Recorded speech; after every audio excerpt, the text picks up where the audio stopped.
Hello Kathden fans! So na-feature ulit ha at inalala ng ABS-CBN ang Kathden or ang Hello Love Again mga kasambreros dahil nga dito no sa bagong pelikula na naman ni Direk Cathy.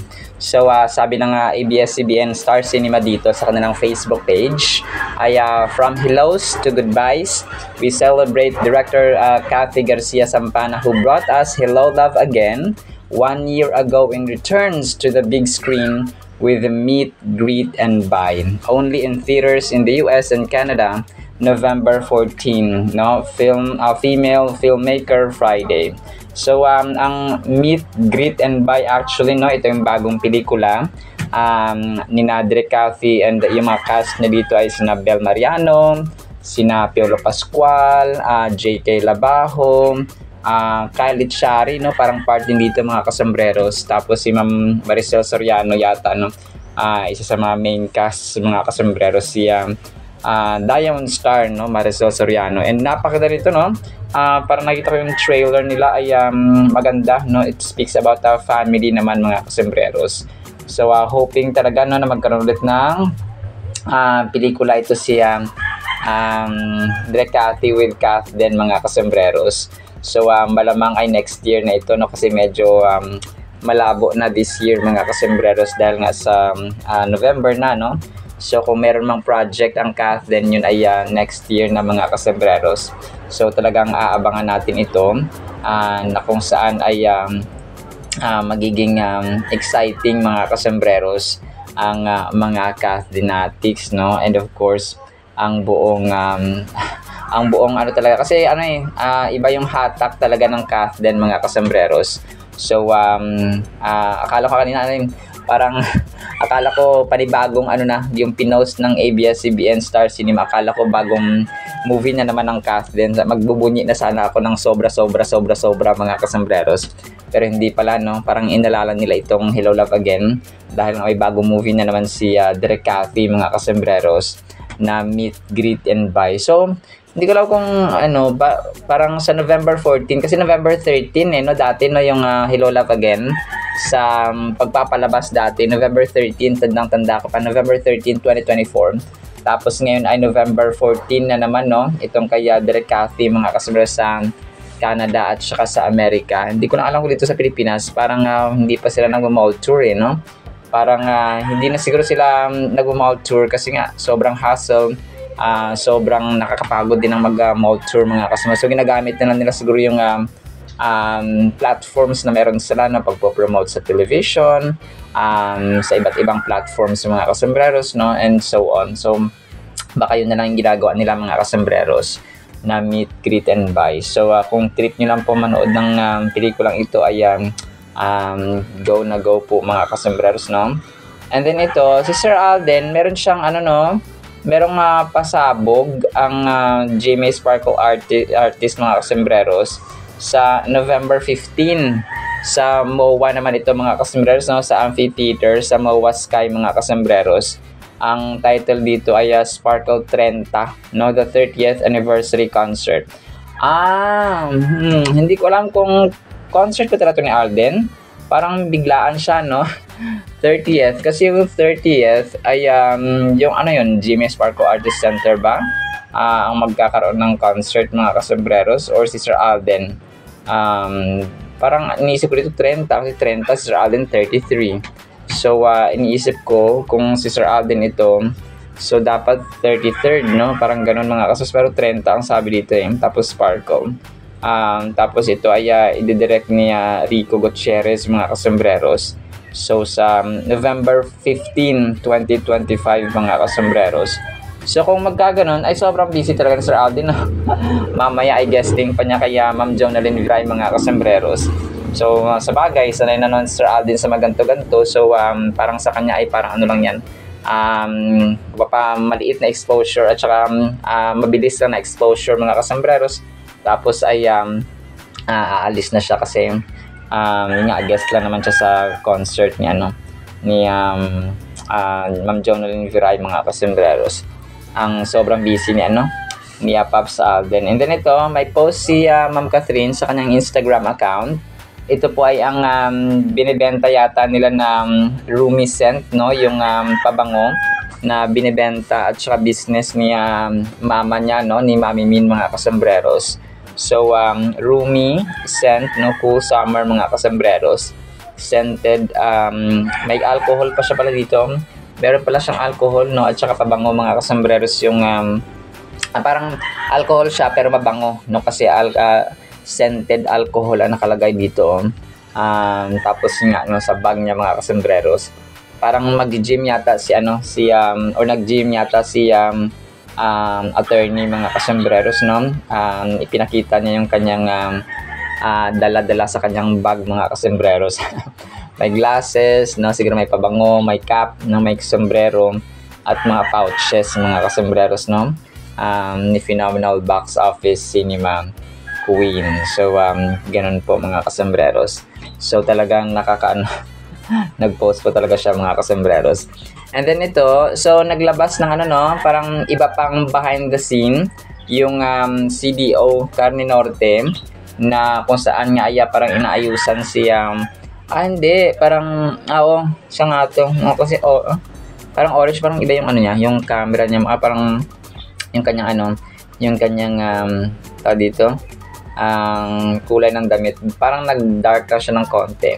Pero yun, parang inaayusan siya, no? Mini-make-upan, foundation, mga kasembreros. Kasi nga, parang fresh na fresh tingnan si client, si Soiti, mga kasembreros, no? Sa harap ng camera.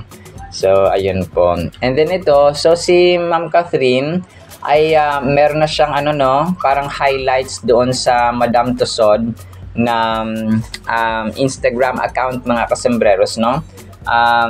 Parang kasi 'di ba may mga siya, may mga dito, parang katabi niya pa yata dito after ni Gong Jun si Taylor Swift, no?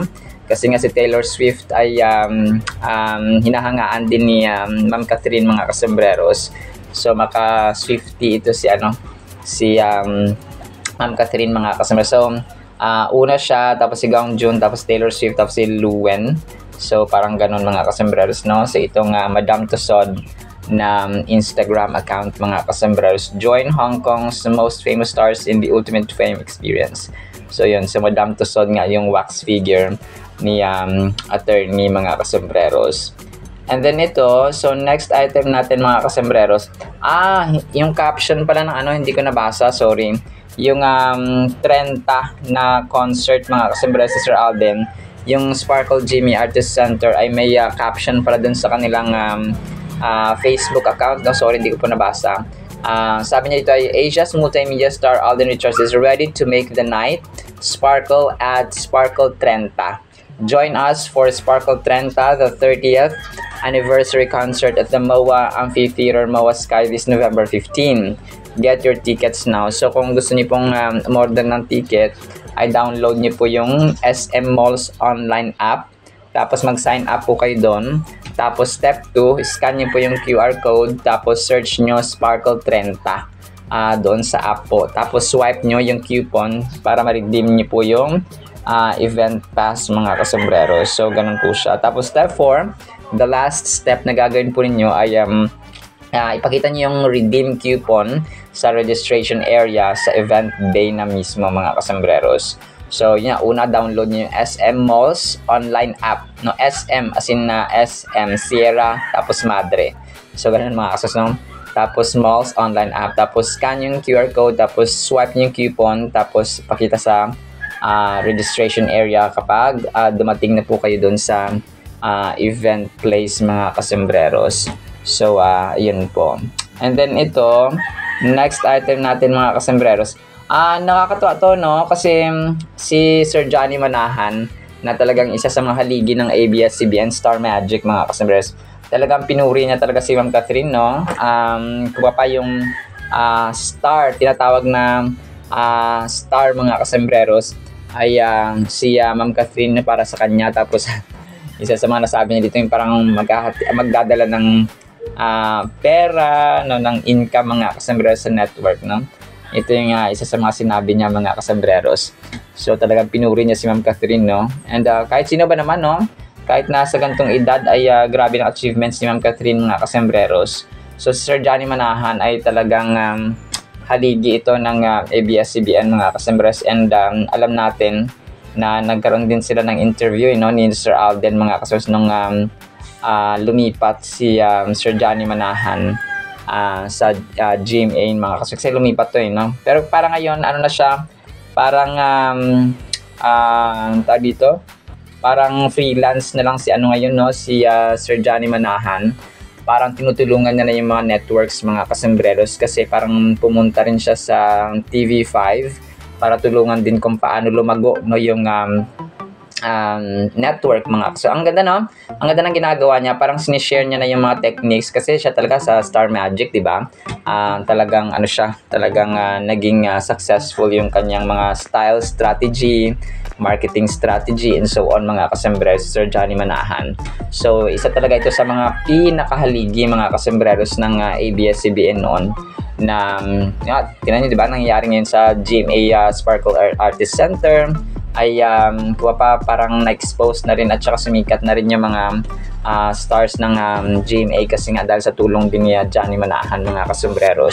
So iba talaga yung experience ni Sir Johnny Manahan mga kasembreros. So ayun po And then ito, next item natin mga kasembreros. So kahapon may pinost pala dito dun sa pagpunta ni Sir Alden sa Tide, na kung saan nga ay nagkaroon ng chance na ma-meet mga kasembreros at maka-interact ng mga fans si phenomenal box office cinema king ang multimedia star. Merong pinost dito naka-orange nga si Sir Alden at saka naka-white mga kasembreros. So may isang interview doon, hindi ko na nakuha yung video. Parang pero separate yung isa na video na yon na isa pa. So maliban sa isa, may isa pa mga kasembreros. So parang tinanong siya na ever since daw ay Tide yung gamit ng kaniyang pamilya mga kasembreros para sa kanilang mga damit, para sa paglalaba and so on. So may mga times na siya daw ang naglalaba. So ganun mga kasembreros ang cute lang na phenomenal box office cinema king. So ang post ng GMA Sparkle Artist Center doon sa Tide niya kahapon ay the holiday cheer is here. Asia's multimedia star Alden Richards shared the holiday good vibes up close at his Tide meet and greet Robinsons at Robinsons Supermarket Christmas Village. So hashtag Alden Richards. Yun tapos yung mga pictures ni stolen pictures ni Soiti mga kasembreros. So yun po. Alright, so yan actually sa ating Kathleen items sana po ay pakinggan po natin ang Word of God. Today is November 8 na po mga kasembreros 2025. So Saturday na po hoping na you're enjoying your Saturday so far, yung weekend po natin mga kasembreros at mga Kathinatics. And let's pray na proteksyonan tayo at lusawin tunawin ng Panginoon mga kasembreros ang super typhoon na inaabangan dito sa ating bansa mga kasembreros. So we are praying and hoping talaga na God will move at saka protektahan tayo mga kasembreros at magkaroon ng awa kasi kawawa na talaga ang mga Pilipino, lalong-lalo na po yung mga nasa Visayas na sobrang affected po ng bagyo mga kasembreros at mga baha. So yun po talagang magkaroon sana ng awa ng ating Panginoon mga kasembreros sa atin, na tayo po ay walang-wala at saka walang magagawa kung wala ang kanyang makapangyarihang kamay at saka pagpapatawad sa ating mga kasalanan. So in Jesus name, amen. So nagpray na tayo mga kasembreros. Pero yun po talagang let's continue praying po sa ating mga tahanan. So yan lamang po sana po ipakinggan po natin ang napakagandang salita po ng Panginoon. At para po sa ating Word of God, sobrang ganda po nito Ang title po natin ay Nalinis na Tayo. 1 Corinthians chapter 6 verses 9 to 11. Do you not know that the unrighteous will not inherit the kingdom of God? Makinig tayo Do not be deceived. Huwag tayo magpalinlang.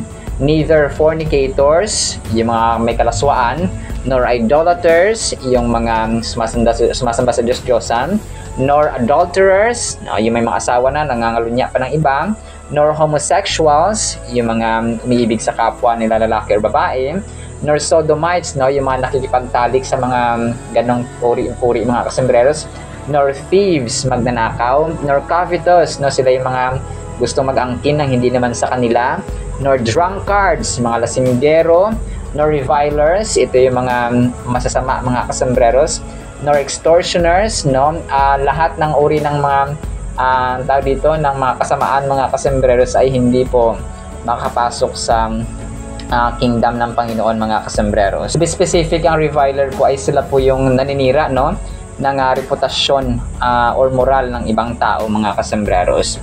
So, and sabi dito ni Apostol Pablo ay hindi sila makakapasok. They will not inherit the kingdom of God. And such were some of you, but you were washed, no, tayo daw ay nalinis na, hinugasan na. Okay, ito yung ating title, no, nalinis na, mga kasambreros. But you were sanctified, no, pinabanal na, mga kasambreros. But you were justified, na kung gumapan yung pataw ng Panginoon ng katarungan ay nandun na, no, sa pamamagitan ni Lord Jesus Christ, in the name of the Lord Jesus and by the Spirit of our God. So, sinali ko yung verses 9 to 10 or 9 to 11, mga kasambreros, no, medyo mahaba siya, para maintindihan din natin yung bigat ng paghukom, yung salita, mga kasambreros, no, tulad nito, no, yung nangangalunya, yung sumasamba sa Diyos-Diyosan, umiibig at nakipagtarik sa kapwa, lalaki, babae, magnanakaw, so mga lasinggero, no, yung pag-inom po ng alak, by the way, hindi po yan masama, mga kasambreros, ha, especially wine, for example, no, you can enjoy your dinner sa family na may wine kayo, kasi biblical din po ito, no, na pwede kang uminom ng wine, mga kasambreros, and sa ancient times ay ginagamit din ito ng gamot, mga kasambreros. So kasi si Timothy and other apostles, talagang may si Lord dito, mga kasambreros. So meron siyang tawag dito, 1 Timothy 5:23 ay huwag kang uminom lang ng tubig, no, uminom ka rin ng alak para sa iyong kalusugan. So, no longer drink only water but use a little wine for the sake of your stomach, no, sa iyong tiyan.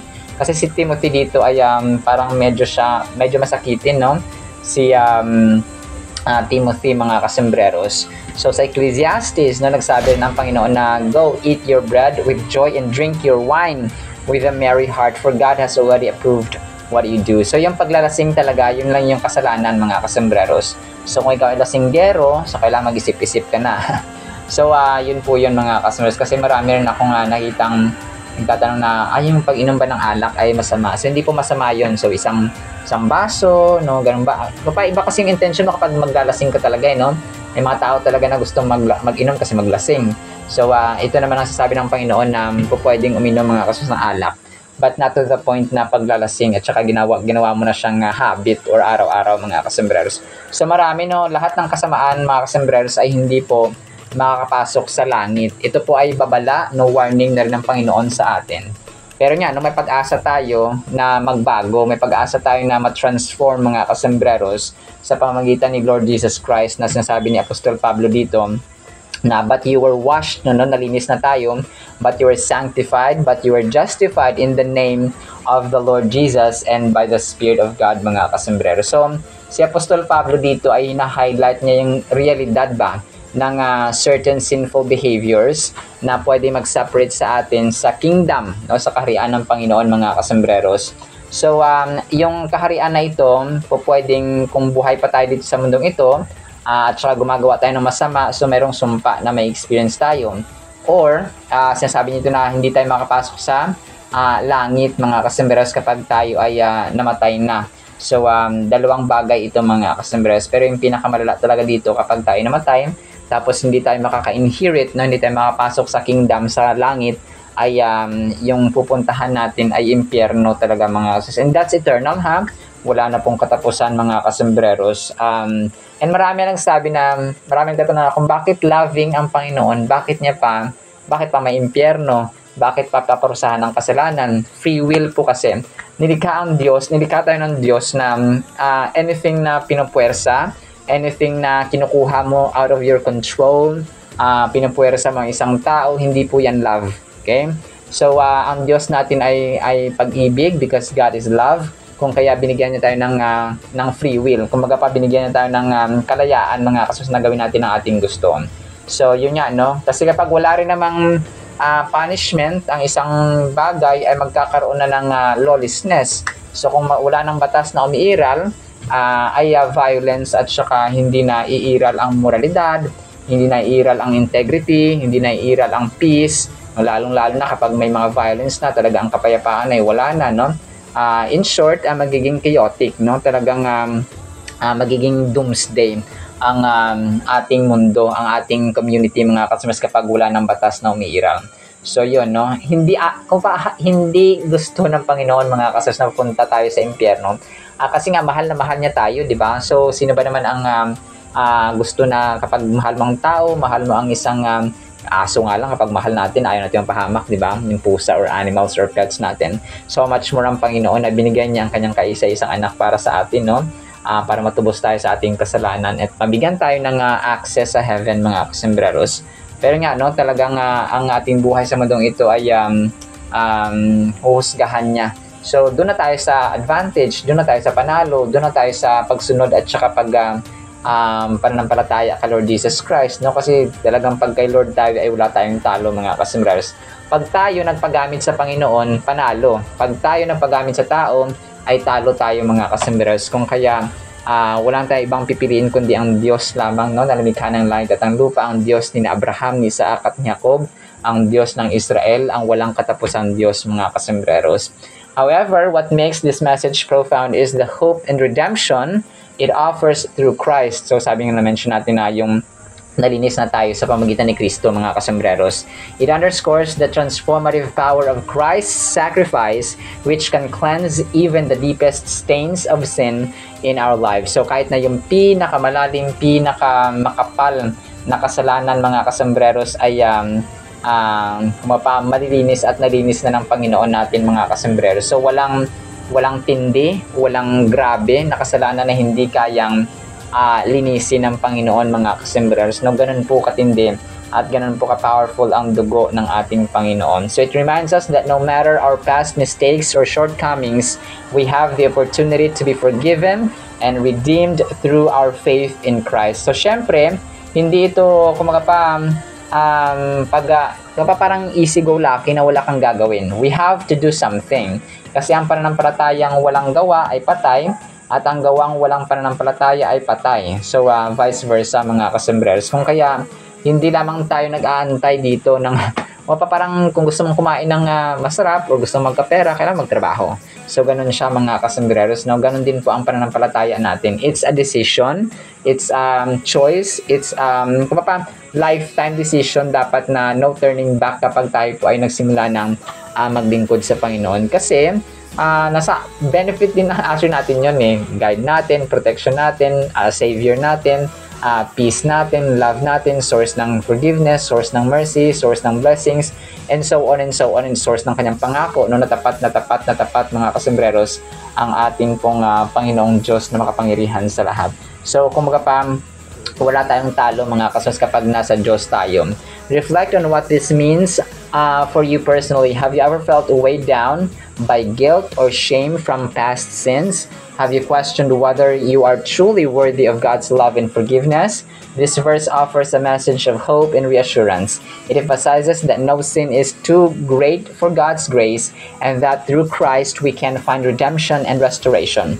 Let this verse serve as a beacon of hope and a reminder of the boundless love and mercy that God offers to each of us. So, ano lang yan it's yung mindset, no? Talaga yung mindset natin, kung ano yung nalalagay natin sa ating isipan, nagmamatter yun mga kasama. So kung ang pananampalataya ang parating na sa atin, nasa isip natin, nasa puso't isipan natin, that we have Christ, we have a big God, we have a powerful God, we have a limitless, boundless, and eternal God, ay magtitiwala tayo sa Kanya all the time mga kasembreros. So sa final thought natin, imagine your life is a smartphone constantly upgrading its software. Your past is just old data. It doesn't define your current system. So, para daw tayong smartphone or parang cellphone mga kasembreros na nag-upgrade ng software. So, yung ating nakaraan, ay wag na nating alalahanin mga kasembreros at balik-balikan pa. So, past is past, no? As simple as that mga kasmers. Kasi nga, nalinis na tayo ng ating Panginoong Hesukristo through our faith or pananampalataya at pagtitiwala sa Kanya. Alright, sinam sa ating Word of God ha, nawapay pagpalaan po tayo ng pag-ibig, pananampalataya, pag-asa, at saka mas lalo pang pagtitiwala sa Kanya mga kasmers. In the mighty name of Jesus we pray. Amen and amen. See you sa next segment mga kasmers, and paalam po.